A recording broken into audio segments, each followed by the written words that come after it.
In the dim heart of a forgotten fortress, a door groans open with the weight of centuries, releasing a breath of air so cold it seems to crawl across the skin. It carries the scent of iron, damp stone, and smoke, an odor that clings like a warning. Chains sway from the ceiling like metallic serpents, each link stained with the memory of those who begged for mercy that never came. Torches crackle against the wet walls, casting warped shadows that twist and recoil as if alive, recoiling from the misery they once illuminated. And then, from the depths of the chamber, a muffled scream echoes, a sound so choked and desperate it feels less like a voice and more like the fortress itself trying to push you back. This place is not justice, it is theater, it is fear given form. For centuries, rooms like this shaped the backbone of medieval authority. Kings, lords, and magistrates understood that a written law meant little if it failed to scar the imagination. Pain was the true proclamation of power, spoken through the body rather than ink. It was performed publicly, deliberately, and with cold discipline.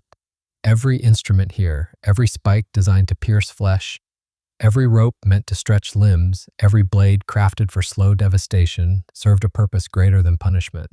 They were lessons. Messages, warnings carved into bone so that entire villages would remember them long after the condemned were gone. Cruelty wasn't an accident of the age, it was the strategy that kept kingdoms standing. Imagine standing in that darkness, listening to the steady drip of water as it merges with the trembling breath of someone who already knows escape is impossible. Feel your chest tighten. Feel the instinct to turn away pulling at you like an unseen hand. That reaction, primitive, unavoidable, was exactly what medieval rulers relied upon. Fear kept order. Terror ensured obedience. When this door opened for the condemned, it opened for the watching crowd as well, showing them the price of defiance in a language no one could ever forget.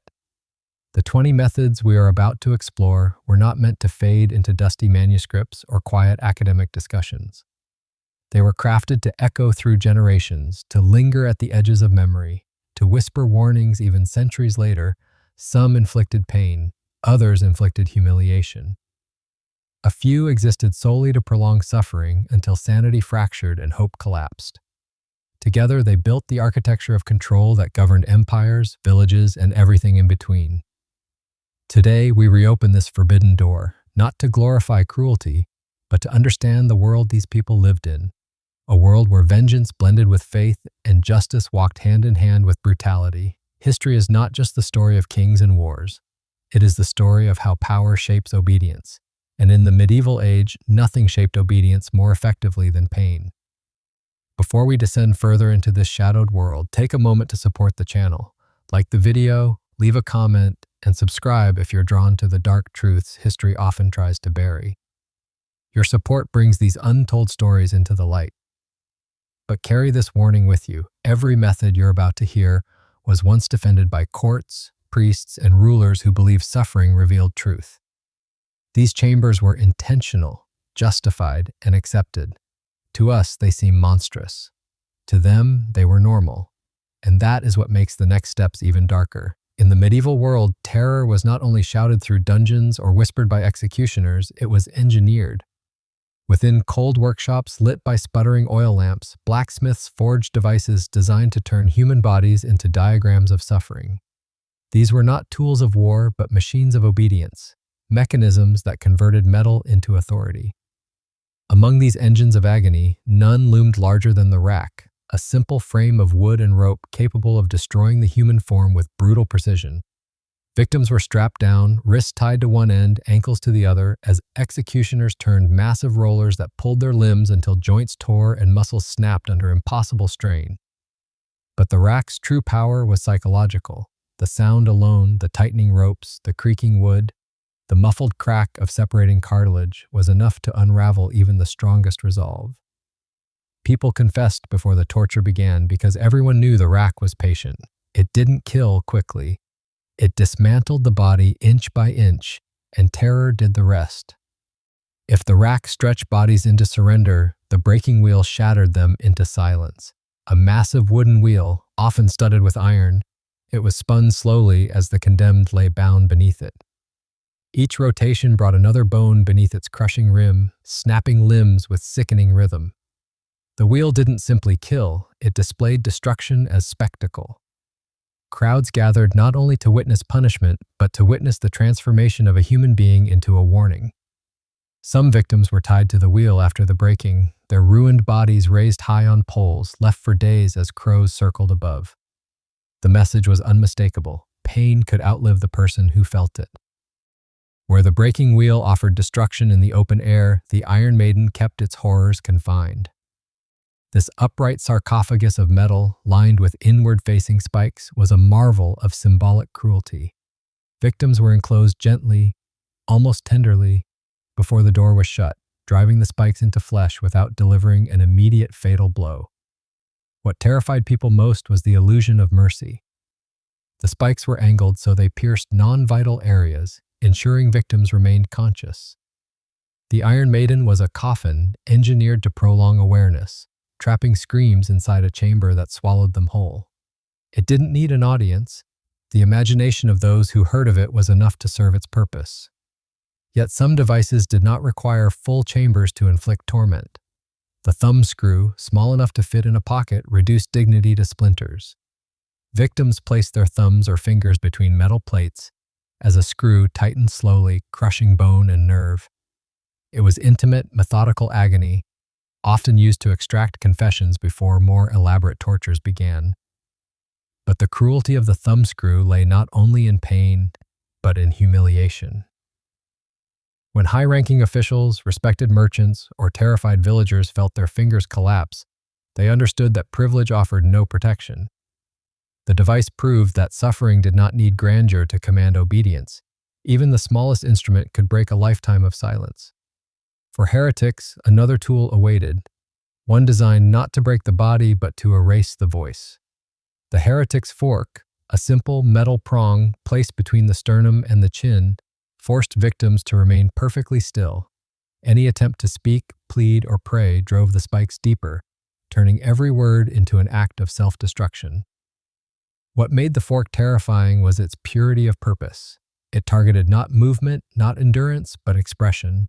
In an age where faith shaped identity, silencing a prayer was worse than breaking bones. Victims stood trembling, unable to cry out, trapped in a punishment that weaponized their own instinct to seek mercy. Together, these devices formed a mechanical language of domination. They crushed, stretched, pierced, and silenced, reshaping both flesh and belief. Those who faced them were not merely punished, they were rewritten, turned into examples that lived on in whispered stories and trembling memories. And as we move deeper into this world of engineered suffering, the next methods reveal something even darker. Tortures that blurred pain with ritual, turning cruelty into ceremony. These instruments still echo in history, reminding us how power once sharpened itself through relentless torment forever. Fire has always held a double nature, warmth in one hand, ruin in the other. In the medieval age, that second face became a weapon. Courts, inquisitors, and executioners turned flame into doctrine, heat into judgment, and the scent of burning flesh into a message meant to linger in the minds of all who witnessed it. To them, fire purified. To the condemned, it devoured. Among the most infamous instruments fueled by flame was the brazen bull, a hollow bronze sculpture shaped like a raging beast. Victims were locked inside the metal belly as a fire was lit beneath, heating the chamber until flesh blistered and lungs filled with scorching air.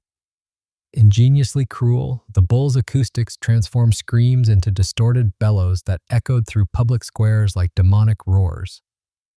Those forced inside often suffered for hours, trapped in an oven masquerading as an idol. To spectators, it seemed the bull consumed souls. To rulers, it projected power through spectacle. Boiling cauldrons offered no such theatrics, only raw brutality. Those sentenced to this horror were lowered slowly into vats of water, tar, oil, or molten lead. The intention wasn't instant death, it was to weaponize anticipation. The first touch of heat stung like a warning. Then came the agony as skin blistered, split, and peeled away. Some victims begged to be pushed under simply to end it. Others screamed prayers that dissolved into steam. Boiling wasn't merely torture, it was disassembly, a gruesome unraveling of the human form before a horrified crowd unable to look away. Branding irons carried a different symbolism, marking flesh with the authority of church or crown. Heated until they glowed red, these irons seared letters, symbols, or religious emblems onto foreheads, chests, or shoulders. Sometimes branding was meant to scar criminals with visible shame. Other times, it was used to force confessions, turning skin into parchment for messages written in agony. Many victims described the moment before the iron touched them as the longest heartbeat of their lives, a suspended breath where hope flickered out. The pain was sharp, but the humiliation endured far longer. Yet nothing rivaled the psychological terror of slow roasting. Victims were tied to stakes, while executioners controlled the fire's height, keeping flames licking at legs and arms without consuming the core. It was a method designed to stretch suffering across unbearable hours, crackling wood mixed with the smell of burning hair, forming memories that haunted witnesses for years. Some tried to shout last words, only for their voices to melt into hoarse gasps. In these final moments, many imagined the fire whispering to them, promising release even as it tightened its grip. Medieval religious courts often justified thermal tortures as purifying rites. Fire, they believed, could burn away sin, expose lies, or cleanse the soul for divine judgment. Inquisitors spoke as though flames were agents of heaven. Their victims, however, felt only the hell beneath their feet. It was common for the condemned to spiral into internal dialogues, frantic, blurred thoughts mixing terror with fading faith. One might imagine a heretic whispering inwardly, "If fire reveals truth, why does it steal my breath? Why does it silence my prayers?" Another might think, "The flames do not cleanse me, they consume me, and no light follows." These imagined reflections capture the impossible tension between belief and survival, between institutional righteousness and human agony. Flame-based tortures didn't just destroy bodies, they scorched the medieval psyche. Fire illuminated public squares, casting shaking shadows of torment across crowds who understood all too well that the blaze could turn toward them without warning. Every crackle carried a message. Authority was absolute, and purity was often indistinguishable from cruelty. As we turn from fire's cruel glow, the next chapter leads us toward punishments shaped not by heat or metal, but by the cold, relentless logic of water, methods that drowned, crushed, and suffocated under the guise of truth. Blood has always carried two meanings: life within the body and terror when spilled outside it. In the medieval world, it became both scripture and spectacle. Sharp instruments were not merely tools of punishment, but extensions of authority. Each cut a declaration that truth could be carved from flesh. Where fire cleansed, blades revealed. And for those who watched, the sight of blood was a reminder that obedience was the only shield against the steel waiting in the shadows. One of the most feared devices was the Catherine wheel, a towering frame of spokes, deceptively simple, horrifyingly effective. Though often associated with breaking bones, many versions incorporated blades or spikes that shredded flesh as the condemned were tied and spun. Victims felt wood, iron, and gravity tear at them simultaneously, each rotation peeling back new layers of agony. Sometimes executioners used knives to finish what the wheel began, slicing open wounds to let blood run freely, ensuring the crowd witnessed both destruction and spectacle.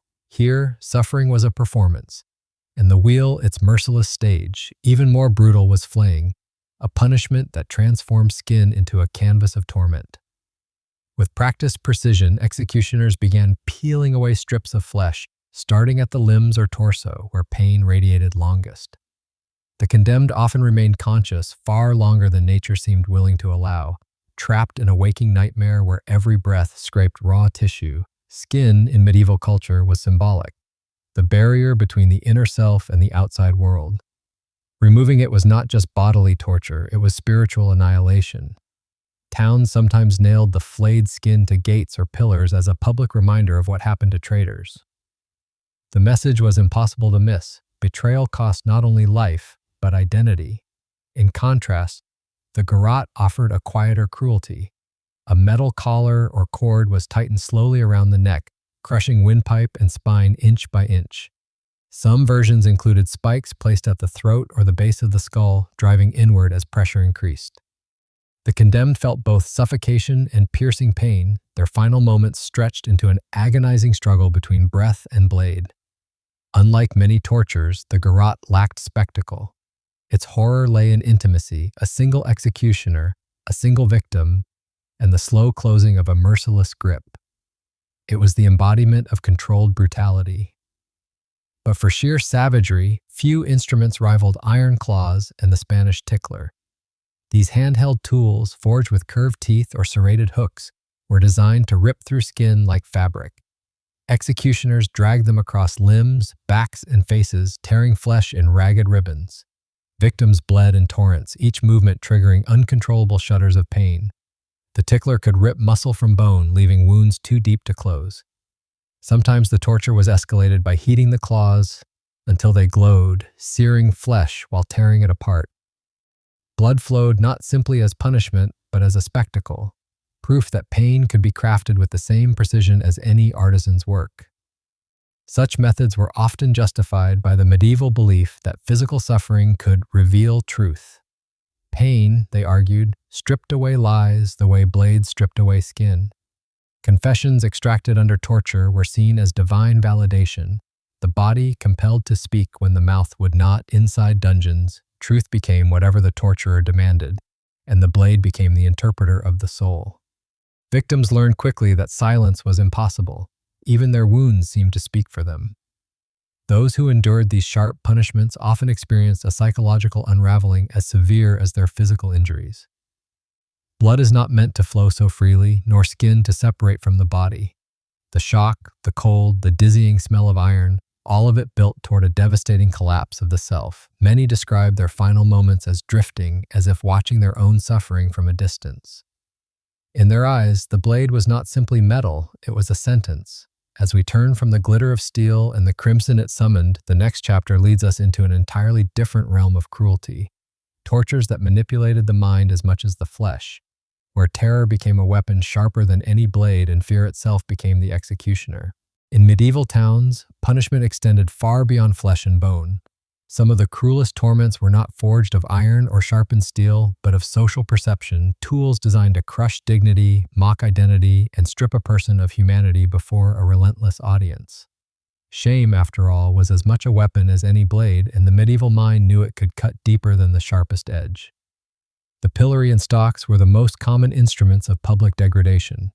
Offenders were locked by neck and wrists or ankles, exposed in marketplaces and village squares.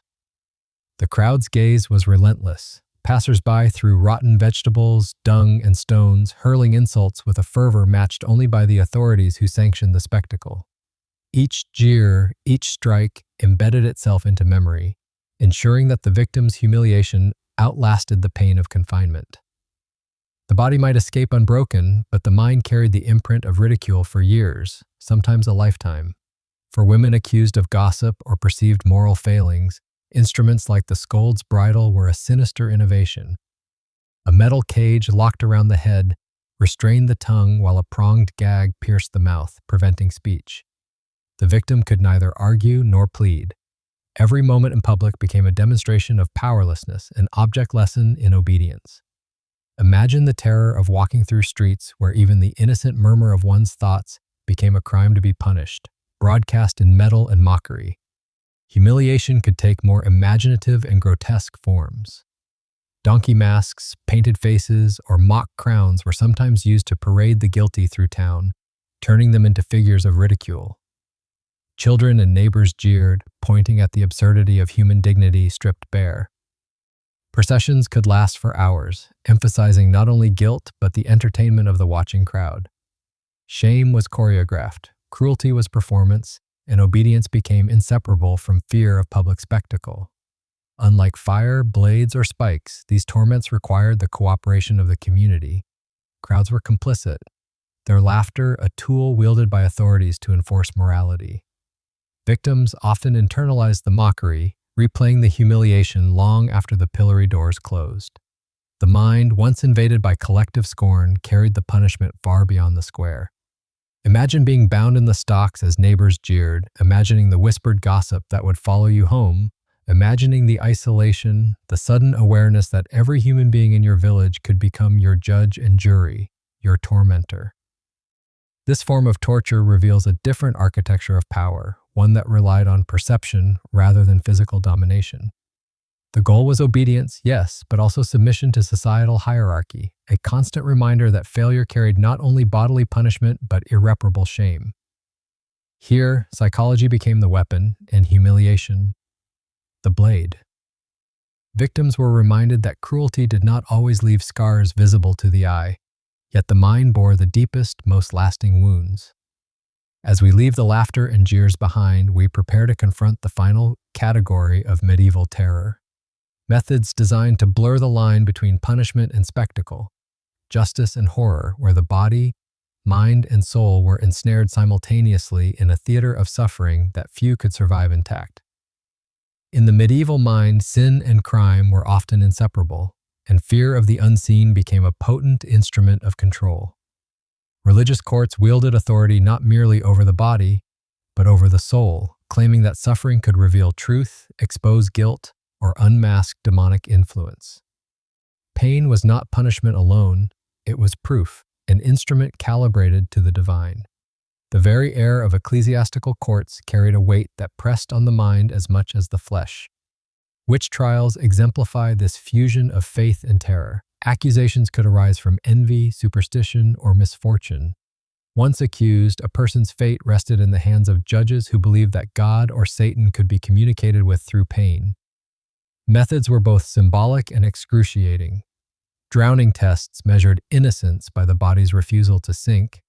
Iron chains restrained the accused for hours, and thumbscrews or strappado forced limbs and shoulders to betray what the spirit might be hiding.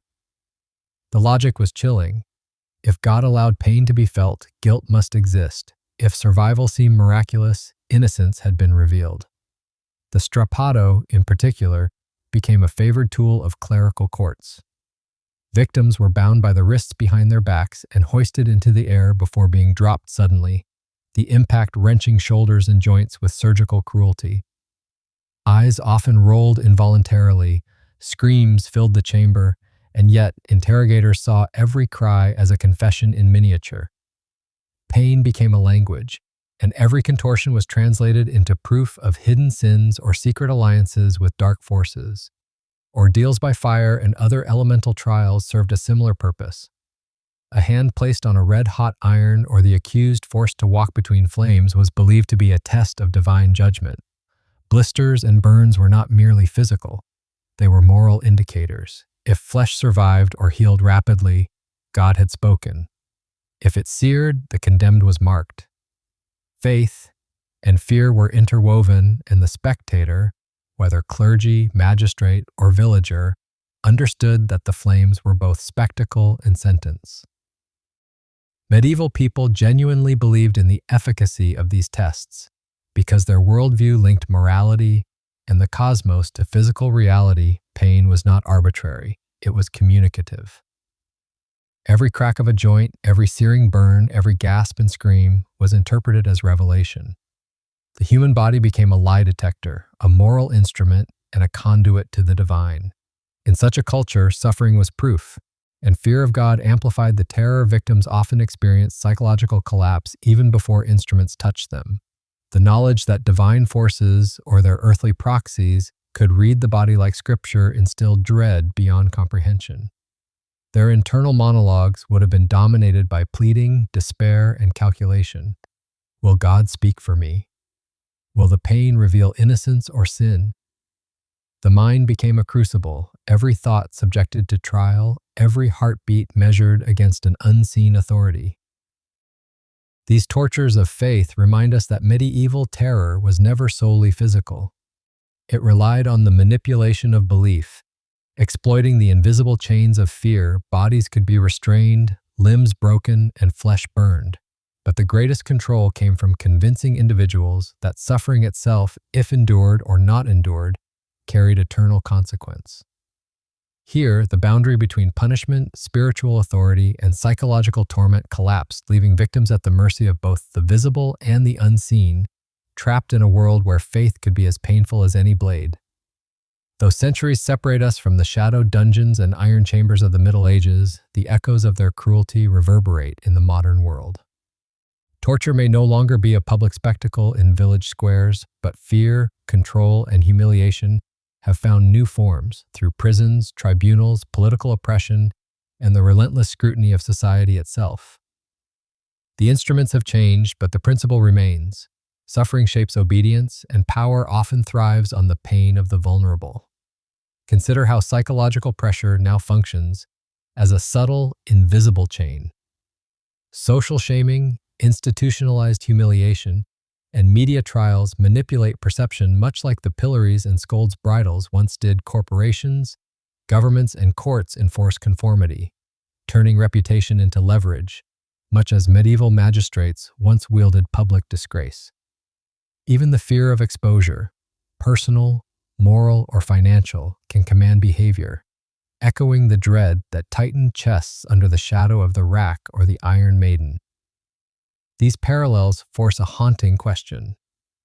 Have humans truly evolved, or have we merely invented new tools for the same dark purposes? Torture, shame, and intimidation are no longer measured in spikes, fire, or blades, yet the impact remains deeply psychological, often unseen, and just as real. Control still thrives where empathy falters, and cruelty persists wherever fear is allowed to dictate action. Reflecting on these echoes challenges us to confront our own complicity in systems that manipulate suffering. Medieval tortures are distant in time but intimate in lesson. They remind us that cruelty can be normalized, rationalized, and even sanctified when fear becomes authority. They invite us to question how much of our obedience is freely chosen and how much is compelled by the shadow of collective control. As we close this journey through the darkness, remember, history's torments are not merely curiosities of a bygone age. They are warnings.